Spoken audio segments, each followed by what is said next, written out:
এখন কথা হলো, শয়তান আজান শুনলে কেন পালায়? দুই কারণ। বলেন কয় কারণ? হ্যাঁ, মনে রাখবেন। এক নাম্বার, শয়তান আজান শুনলে পালায় এই কারণে পালায়, হাত্তা লা ইয়াশহাদা লিল মুআজ্জিন ইয়াউমাল কিয়ামাহ। শয়তান যেন কিয়ামতের ময়দানে মুয়াজ্জিনের পক্ষে সাক্ষী না দেয়, তাই শয়তান পালায়। হাদিসে আসছে আজান যেই শুনবে সেই সাক্ষী দিবে। তো শয়তান যদি শুনে ও তো সাক্ষী দিতে হবে, তাই শয়তান পালায়া যায় যেন মুয়াজ্জিনের পক্ষে আল্লাহর কাছে সাক্ষী দেওয়া না লাগে। এক নাম্বার এই কারণে পালায়। দুই নাম্বার, শয়তান পালায়, ইবনে হাজার আসকালানী রহমতুল্লাহ আলাইহি বুখারী শরীফের ব্যাখ্যা গ্রন্থ লেখছে ফাতহুল বারী 2 নম্বর খণ্ড 87 নম্বর পৃষ্ঠায় উনি লেখেন, লিআন্নাল আযানা দুআউন ইলাস সালাতিল মুশতামিলা। কেননা আজান এমন এক আহ্বান, যে আহ্বান মানুষকে নামাজের দিকে ডাকে। এমন নামাজ, যেই নামাজ মুশতামিলাতুন আলা সুজুদিল্লাযী আবাহ, যেই নামাজের মধ্যে সেজদা আছে, আর ওই সেজদা শয়তান অস্বীকার করেছে আল্লাহর সামনে। আল্লাহ বলছিল উসজুদু লি আদম, শয়তান সেজদা করে নাই। আল্লাহ বলছে শয়তানকে, ইবলিসকে বলছে উসজুদু লি আদম, আদমকে সেজদা করো। ইবলিস সেজদা করে নাই। বলেন তো, মুয়াজ্জিন আজান দিলে আমরা যে ইবাদত করতে যাই, এটার নাম কি? নামাজ। নামাজের মধ্যে সেজদা আছে না নাই? তো যেই নামাজে সেজদা আছে, এমন নামাজের আহ্বান শয়তান এই জন্য শুনতে চায় না যে তোরা এমন এক কাজ করবি একটু করে সেজদা, যে সেজদা অস্বীকার করার কারণে আল্লাহ আমার জান্নাত থেকে বের করছে। আমি এমন আজান শুনতে চাই না, তাই শয়তান আজান শুনলে পালায়া যায় যেন ও আপনার আর আমার বন্ধু না হয়। কারণ ও তো সেজদা অস্বীকার করে, আমরা সেজদা স্বীকার করি, ও অস্বীকার করার জন্য পালায়া যায়। এই দুই কারণে শয়তান পালায়। এক নাম্বার, কিয়ামতের ময়দানে যেন সাক্ষী দেওয়া না লাগে। দুই নাম্বার, নামাজের যে সেজদা, এই সেজদা তো শয়তান অস্বীকার করে আর আমরা স্বীকার করি।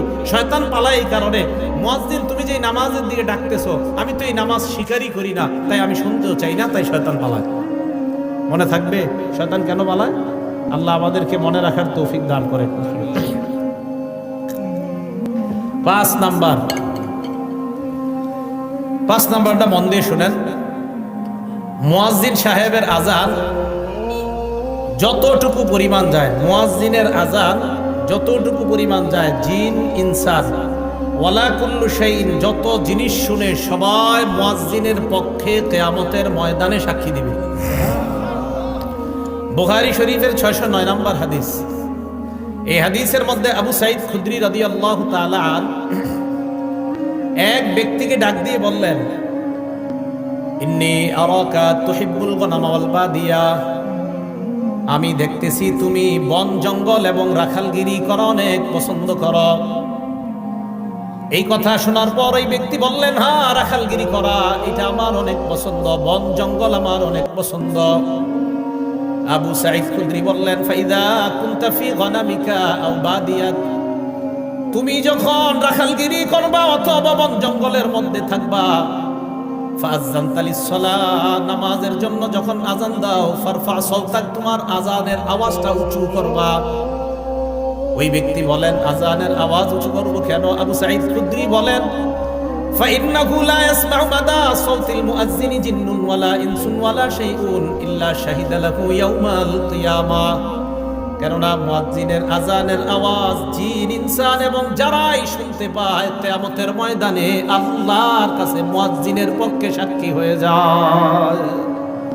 তুমি আজান বন জঙ্গলে দিলেও উঁচু আওয়াজে দিবা। কেন দিবা? তোমার আজানের আওয়াজ যত মানুষ, যত জিন যারাই শুনবে, তারাই কিয়ামতের ময়দানে সাক্ষী দিবে। এখন আমি আপনাদেরকে বলতে চাই, আমার পক্ষে কিয়ামতের ময়দানে জিন ইনসান এবং প্রচুর পরিমাণ সাক্ষী হোক, এটা আমরা সবাই চাই কি চাই না?